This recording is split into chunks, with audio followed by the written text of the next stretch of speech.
இந்த அவசர காலத்துல ரொம்ப கம்மியா இருக்கு. அப்போ இந்த பிரிவில்லாத ஒரு தன்மை வேணும். அவங்க எப்படி இருந்தாலும் சரி, அடிச்சுக்கிட்டாலும் சரி, சந்தோஷமா இருந்தாலும் சரி, சங்கடமா இருந்தாலும் சரி, அவங்க வாழ்க்கையில கணவன் ஒருத்தர் தான், மனைவி ஒருத்தர் தான், இப்படி வாழலாம். இந்த 2ஆம் இடங்கிறது மேசத்துக்கு ரிஷபம், இந்த ரிஷபத்துக்கு விருச்சிகமே 7ஆம் இடமா வரும். அந்த இடத்துல இப்ப குரு லக்னத்துக்கு 2ல இருக்கிறார். அதே ஒரு பெண் ஜாதகத்துல இப்ப அவங்க ஜாதகத்தையே எடுத்து வச்சு இப்ப 12 கட்டத்தை போட்டு, அதே மாதிரி சூரியனுடைய நட்சத்திரத்தில் செவ்வாயும், செவ்வாயுடைய நட்சத்திரத்தில் சூரியனும், ஆண் பெண்ணுக்கு என்னுடைய சொந்தம் பந்தம் இது நாளைக்கு வேணும், சொத்து பத்து நல்லா கணக்கு பண்ணி ஒரு திருமணம் பண்றப்போ ஏகப்பட்ட பிரச்சனையை சந்திக்க வேண்டியது. கட்டுமானத்தின் வலிமை, கட்டிடங்களின் பாதுகாப்பு. ஸ்ரீ துர்கா டிஎம்டி கம்பிகள். TVR garden signature living T Nagar இப்போ திருவள்ளூருக்கு வந்தாச்சு. Near DMart on new bypass road, Tiruvallur நகராட்சிக்குட்பட்டது. பிளாட் 20 லட்சம் முதல். கான்டாக்ட் 9955511814. வணக்கம், வாழ்க வளமுடன். பக்தி கபே நேயர்களுக்கு அனைவருக்கும் நன்றியும் வாழ்த்துக்களையும் தெரிவித்துக் கொண்டு நாம இப்ப பார்க்க போற ஒரு பதிவு என்னன்னு பாத்தீங்கன்னா, பிரிவில்லாத திருமணம் இந்த காலத்துல ரொம்ப முக்கியமா வேண்டப்பட்டவை. ஏன்னா அதிகமா இந்த காலத்துல நடக்கிறது அதுதான். எதிலையும் ஒரு விட்டு கொடுக்கக்கூடிய தன்மையோ, ஒரு புரிந்து கொள்ளக்கூடிய தன்மையோ ஆணுக்கும் சரி பெண்ணுக்கும் சரி இந்த அவசர காலத்துல ரொம்ப கம்மியா இருக்கு. அப்போ இந்த பிரிவில்லாத ஒரு தன்மை வேணும். அவங்க எப்படி இருந்தாலும் சரி, அடிச்சுக்கிட்டாலும் சரி, சந்தோஷமா இருந்தாலும் சரி, சங்கடமா இருந்தாலும் சரி, அவங்க வாழ்க்கையில கணவன் ஒருத்தர் தான், மனைவி ஒருத்தர் தான், இப்படி வாழலாம் திருமணத்துக்கு அப்புறம் அப்படிங்கிற ஒரு அமைப்பு வேணும். அப்படின்னா அதுக்கு எந்த மாதிரி நம்ம ஜாதகத்துல ஒற்றுமையில் இருந்தா இருக்கலாம் அப்படிங்கறத இந்த பதிவுல பார்க்க போறோம். ஜாதகங்கள் எப்படி இருக்கணும் அப்படின்னு. ஒரு ஆணுக்கு பாத்தீங்கன்னா பிரிவில்லாத திருமணம் வேணும் அப்படிங்கிறப்போ, ஒரு ஆண் ஜாதகத்துல குரு அதாவது எந்த இடத்தில் இருக்கிறாரோ அதே பெண் ஜாதகத்தில் அந்த இடத்திற்கு 2ஆம் இடத்தில், இப்ப எப்படின்னு கேட்டீங்கன்னா, ஒரு ஆண் ஜாதகத்துல குரு கும்பத்துல இருக்கார், அடுத்தது பெண் ஜாதகத்துல குரு மீனத்துல இருக்கணும். அப்படி இருக்கிறப்ப பாத்தீங்கன்னா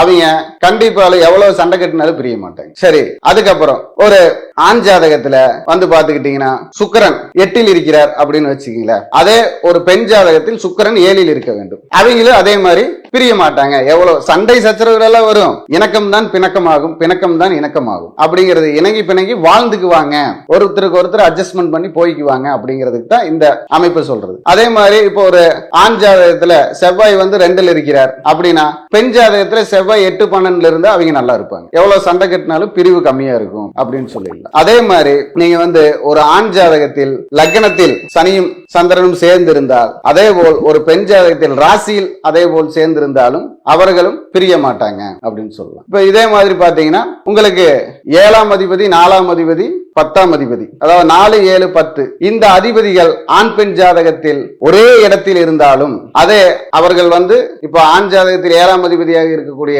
அதிபதி பெண் ஜாதகத்தில் 8லோ, பெண் ஜாதகத்தில் 8ஆம் இடத்தில் இருக்கக்கூடிய அதிபதி 7லோ, ஆண் ஜாதகத்தில் 4ஆம் இடத்தில் இருக்கக்கூடிய அதிபதி 5லோ, அதே பெண் ஜாதகத்தில் 4ஆம் இடத்தில் இருக்கக்கூடிய அதிபதி ஆண் ஜாதகத்திற்கு 4லோ இருக்கும் பொழுது அவங்களுக்கும் பிரிவு கம்மியா தான் இருக்கும், நல்ல ஒற்றுமை இருக்கும். இந்த மாதிரி ஜாதகத்தில் ஆண் பெண் இணை பிரியாமல் இருப்பதற்கு இந்த மாதிரி ஜாதக இணைவை தேர்ந்தெடுக்க வேண்டும். முகூர்த்த இணைவையும் தேர்ந்தெடுத்தா நமக்கு ஒரு நல்ல இணை பிரியாம இருக்கக்கூடிய அமைப்பை எடுத்துக்கலாம். சரி, அப்போ இதுல எப்படி நாம ஒரு விளக்கம் தெரிஞ்சுக்கிறது, அது ரொம்ப முக்கியம் இல்ல. அப்போ இப்ப நான் சொன்ன விளக்கம் உங்களுக்கு புரிஞ்சிருக்கும். புரிஞ்சுக்காதவங்க இப்ப அவங்க ஜாதகத்தையே எடுத்து வச்சு இப்ப 12 கட்டத்தை போட்டு இப்ப மேச லக்னம்னே போட்டுக்குங்க. ஒரு ஆணுக்கு மேச லக்னம் 2ல 2ஆம் இடங்கிற தனம் வாக்கு குடும்பத்துல அந்த ஆணுக்கு சுக்கிரன் இருக்கிறார் அப்படின்னு போட்டுக்குங்க. அந்த சுக்கிரன் அமைப்புக்கு அதே இடத்துல 7ஆம் இடம் அப்படின்னு எடுத்துக்கிட்டீங்கன்னா மீண்டும் மேசத்துக்கு, இந்த 2ஆம் இடங்கிறது மேசத்துக்கு ரிஷபம், இந்த ரிஷபத்துக்கு விருச்சிகமே 7ஆம் இடமா வரும். அந்த இடத்துல போய் இந்த லக்னாதிபதி இருந்து அந்த சுக்கிரன் பார்க்கிறார் அப்படின்னா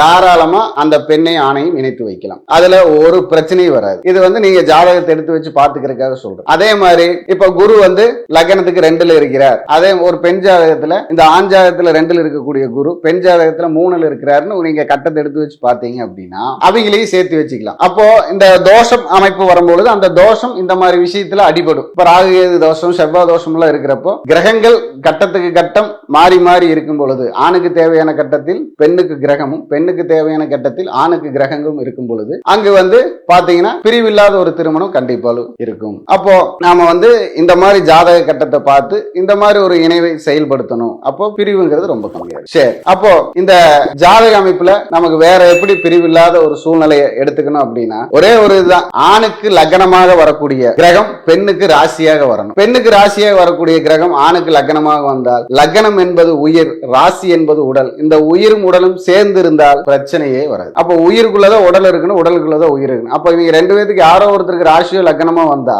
அவங்க ரெண்டு பேரும் பிரிய மாட்டாங்க, ஒட்டுக்காத்தான் இருப்பாங்க அப்படின்னு சொல்லிடலாம். அப்போ அதே மாதிரி செவ்வாய் வந்து பாத்தீங்கன்னா இப்போ ஆண் பெண் ஜாதகங்களில் பலமாக இருந்தால் அவர்களுக்கும் பிரிவு கம்மி தான். இப்போ ஒரு ஜாதகத்துல வந்து ஒரு 4-5 அமைப்பு மட்டும் எடுத்துக்கிட்டா போதும். ஒரு ஜாதகத்துல நாம வந்து பிரிவு இல்லாம இருக்கிறதுக்கு என்னென்ன விஷயத்தை எடுத்துக்கிறோம் அப்படின்னா, ஆணுக்கோ பெண்ணுக்கோ ராசி லக்னமாக இருக்கக்கூடிய கிரகம் ஒரே கிரகமாக வந்தாலும், அதே மாதிரி பெண்ணுக்கு 4ஆம் இடத்தில் குரு இருந்தால் ஆணுக்கு 3ஆம் இடத்தில் 3ஆம் பாவத்தில் குரு இருந்தாலும் ஒரு ஜாதகத்துல இந்த மாதிரி ஒற்றுமை எல்லாம் இருக்குதா? அதே மாதிரி சூரியனுடைய நட்சத்திரத்தில் செவ்வாயும் செவ்வாயுடைய நட்சத்திரத்தில் சூரியனும் ஆண் பெண்ணுக்கு சேர்ந்திருந்தாலும் ஒரே நட்சத்திரங்களில் இருந்தாலும், அதே போல 7ஆம் அதிபதி வந்து பெண்ணுடைய 8ஆம் பாவகத்தை பார்த்தாலும், ஆணுடைய 7ஆம் பாவ அதிபதி பெண்ணுடைய 8ஆம் பாவங்கிற மாங்கல்ய பாவத்தை பார்த்தாலும், அதே போல ஜீவனம்னு சொல்லக்கூடிய 10ஆம் அதிபதியும் லக்னாதிபதியும் ஆணுக்கும் பெண்ணுக்கும் தொடர்பு கொண்டாலும் இவர்கள் பிரியாத ஒரு வாழ்க்கையை கையாளுறாங்க அப்படின்னு நம்ம சொல்லலாம். அப்போ திருமண வாழ்க்கைக்கு முக்கியமான விஷயம் பிரிவு இல்லாததுக்கு இந்த மாதிரி எல்லாம் பார்த்து நம்ம ஒரு ஜாதகத்தை இணைத்து வைத்தால் பிரிவு இருக்காது. அப்போ அவசரமான நடவடிக்கையால நமக்கு தேவை,